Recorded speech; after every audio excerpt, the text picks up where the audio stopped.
ರಾಜಧಾನಿಯ ರಾಮಮೂರ್ತಿ ನಗರ ಪೊಲೀಸರು ಭರ್ಜರಿ ಕಾರ್ಯಾಚರಣೆ ನಡೆಸಿದ್ದು ಅಂತರರಾಜ್ಯ ಕನ್ನಗಳ್ಳನೊಬ್ಬನನ್ನು ಬಂಧಿಸಿ ಆತನಿಂದ ಸುಮಾರು 79 ಲಕ್ಷ ರೂಪಾಯಿ ಮೌಲ್ಯದ 527 ಗ್ರಾಂ ಚಿನ್ನಾಭರಣಗಳನ್ನು ವಶಪಡಿಸಿಕೊಳ್ಳುವಲ್ಲಿ ಯಶಸ್ವಿಯಾಗಿದ್ದಾರೆ.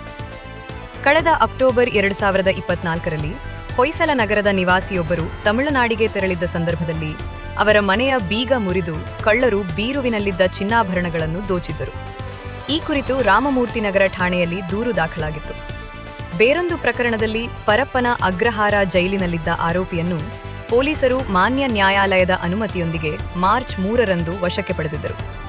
ಸತತ ವಿಚಾರಣೆಯ ವೇಳೆ ಆರೋಪಿ ತಾನು ಕಳವು ಮಾಡಿದ್ದ ಚಿನ್ನವನ್ನು ಗೋವಾದ 2 ಜ್ಯುವೆಲರಿ ಅಂಗಡಿಗಳಲ್ಲಿ ಮಾರಾಟ ಮಾಡಿರುವುದಾಗಿ ಒಪ್ಪಿಕೊಂಡಿದ್ದಾನೆ. ಆರೋಪಿ ನೀಡಿದ ಸುಳಿವಿನ ಮೇರೆಗೆ ಪೊಲೀಸರು ಗೋವಾಕ್ಕೆ ತೆರಳಿ 79 ಲಕ್ಷ ರೂಪಾಯಿ ಮೌಲ್ಯದ 527 ಗ್ರಾಂ ಚಿನ್ನದ ಆಭರಣಗಳನ್ನು ವಶಪಡಿಸಿಕೊಂಡಿದ್ದಾರೆ.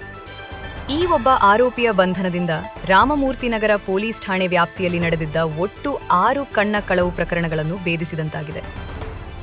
ಈ ಕಾರ್ಯಾಚರಣೆಯನ್ನು ಪೂರ್ವ ವಿಭಾಗದ ಉಪ ಪೊಲೀಸ್ ಆಯುಕ್ತರಾದ ಶ್ರೀ ಡಾಕ್ಟರ್ ವಿಕ್ರಮ ಅಮಟೆ, ಐಪಿಎಸ್ ರವರ ಮಾರ್ಗದರ್ಶನದಲ್ಲಿ ಬಾಣಸವಾಡಿ ಉಪ ವಿಭಾಗದ ಸಹಾಯಕ ಪೊಲೀಸ್ ಆಯುಕ್ತರಾದ ಶ್ರೀ ಉಮಾಶಂಕರ್ ಎಂಎಚ್ ರವರ ನೇತೃತ್ವದಲ್ಲಿ ರಾಮಮೂರ್ತಿ ನಗರ ಪೊಲೀಸ್ ಠಾಣೆಯ police inspector Shri Satish GJ ಹಾಗೂ ಇತರೆ ಅಧಿಕಾರಿ ಸಿಬ್ಬಂದಿಯವರು ಪ್ರಕರಣವನ್ನು ಭೇದಿಸುವಲ್ಲಿ ಯಶಸ್ವಿಯಾಗಿರುತ್ತಾರೆ.